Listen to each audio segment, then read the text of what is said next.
Oral hygiene हमारी overall body के लिए भी बहुत इंपॉर्टेंट है। डेंटल प्रॉब्लम्स में सबसे मेन जो बात है वो ये है कि वो पेन जब होता है तब तक प्रॉब्लम बहुत ज्यादा हो गई होती है। देखिए आइबुप्रोफेन बहुत सारे लोग एलर्जिक भी होते हैं उससे, तो मैं ये बोलूंगा कि लाइटर मेडिसिन पे ही रहो आप। बहुत ही रेयर केसेस में लोगों को हार्ट में भी इन्फेक्शन हो जाता है because of the poor oral hygiene. हम ओवरऑल बॉडी के बारे में तो बात करते हैं, लेकिन क्या कभी हमने ये सोचा है कि हमारे लिए ओरल हाइजीन कितना इम्पॉर्टेंट है?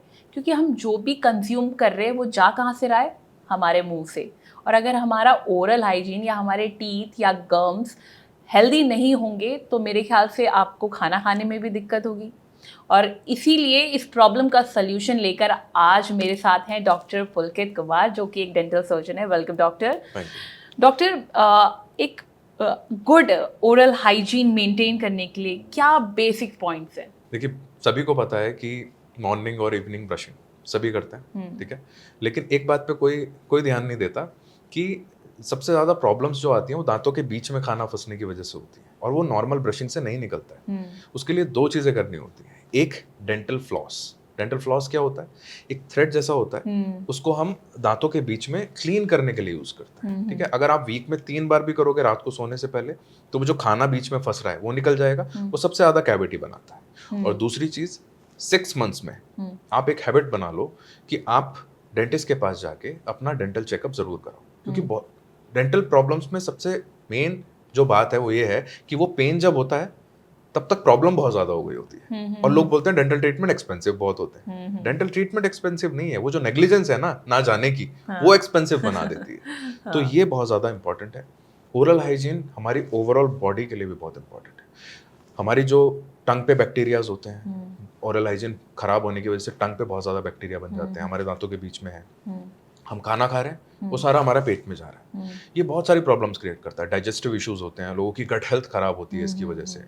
बहुत ही रेयर केसेस में लोगों को हार्ट में भी इन्फेक्शन हो जाता है because of the oral hygiene, poor oral hygiene. तो बहुत ज्यादा इंपॉर्टेंट है हमारी ओरल हाइजीन पे ध्यान देना, ध्यान रखना। बाई चांस कोई एक दिन भी ब्रश करना या फ्लॉसिंग करना स्किप हो जाता है, तब क्या होता है? देखिए एक दिन अगर आप स्किप कर देते हो तो ऐसे इतनी बहुत कोई मेजर प्रॉब्लम नहीं होगी आपको।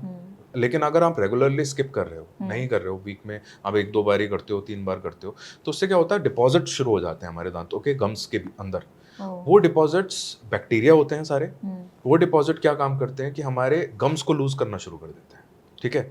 अब ऐसा पर्सन जो 1 साल 2 साल 3 साल 4 साल के बाद में डेंटिस्ट को विजिट करता है और वो ये इस मिसकंसेप्शन से आता है कि क्लीनिंग के बाद में दांत ढीले हो जाते हैं। लोग ऐसा बोलते हैं, ठीक है। वो ढीले हो चुके हैं, वो जो डिपॉजिट्स हुए हैं दांतों में, उन्होंने उन दांतों को थोड़ा लूज कर दिया है। क्लीनिंग से डेफिनेटली आपको फील होगा, लेकिन प्रॉपर मेडिकेशंस, प्रॉपर डेंटिस्ट की गाइडेंस से आप अपने हाइजीन, ओरल हाइजीन को, अपने दांतों को मेंटेन कर सकते हैं। तो जैसे दांतों में कैविटीज लग जाती है, उस टाइम पे पता नहीं चलता, लेकिन जब कैविटीज एकदम एक्सट्रीम लेवल पे पहुंच जाते हैं, जब वो दांत आधा हो जाता है, तब वो पता चलता है। लेकिन अभी शुरू में कैविटीज लग गई हैं, वो कैसे पता चलेगा? वो पता चलेगा आपके रेगुलर डेंटल विजिट से ही। शुरू में जो कैविटी लगती है वो एक ब्लैक कलर का डॉट दिखाई देता है, और हो सकता है कि शायद आपको आपके मिरर में ना दिखाई दे। वो ब्लैक कलर का डॉट जो है वो आपको शायद ऊपर से बहुत छोटा दिखता है, लेकिन हमेशा वो ट्रायंगल शेप में होता है। मतलब कि ऊपर वो छोटा होगा, नीचे वो प्रॉपर बड़ा होता है, ठीक है। तो वो डैमेज ज्यादा करता है।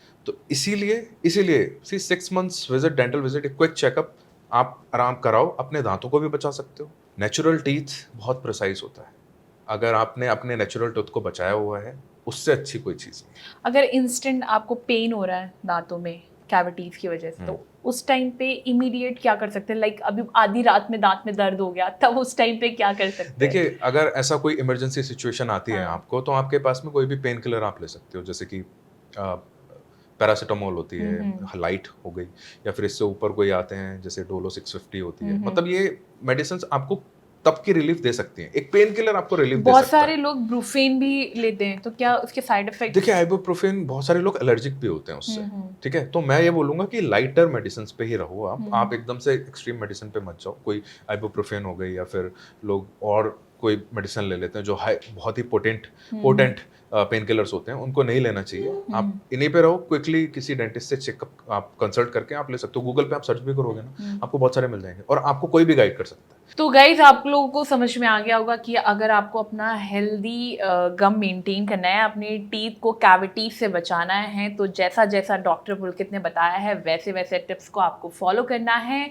फॉलो करने के साथ साथ आपको हमारे चैनल thehealthsite.com को भी सब्सक्राइब करना है और कमेंट करके ज़रूर बताना है कि आपको ये वीडियो कैसी लगी। Thank you doctor. Thank you so much.